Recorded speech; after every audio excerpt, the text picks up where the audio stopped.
আজকে আপনাদের সামনে নতুন কন্টেন্ট ক্রিয়েটরদের মনিটাইজেশন নিয়ে কিছু কথা বলবো।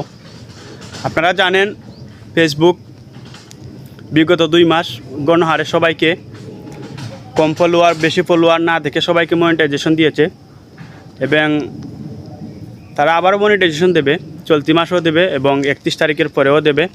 তো এখন ফেসবুক যখন মনিটাইজেশন দেয় কিছু না কিছু একটা শর্ত দেয়।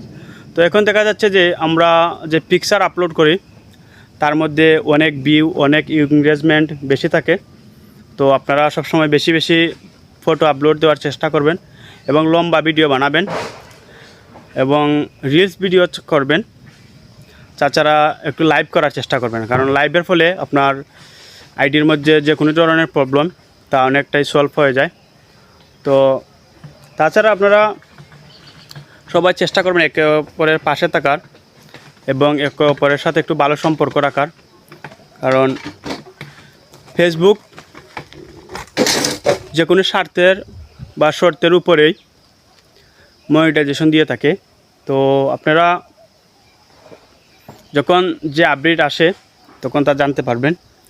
তো চেষ্টা করবেন একটু ভালো ভালো কন্টেন্ট বানানোর এবং সুন্দর সুন্দর জায়গায় গিয়ে কন্টেন্টগুলো বানানোর।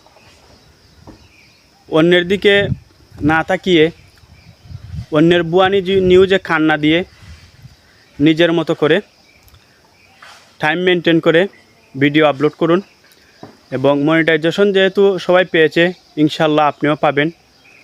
তো নিয়মতান্ত্রিকভাবে কাজ চালিয়ে যান, বুকে সাহস রেখে মনে বল রেখে এগিয়ে যান, ইনশাল্লাহ আপনিও একদিন সাকসেস হবেন।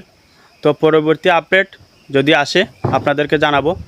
আর সবাই ভিডিওটা একটু শেয়ার করে দেবেন, অন্যদেরকে দেখার সুযোগ করে দেবেন। ভালো থাকবেন, সুস্থ থাকবেন। আসসালামু আলাইকুম।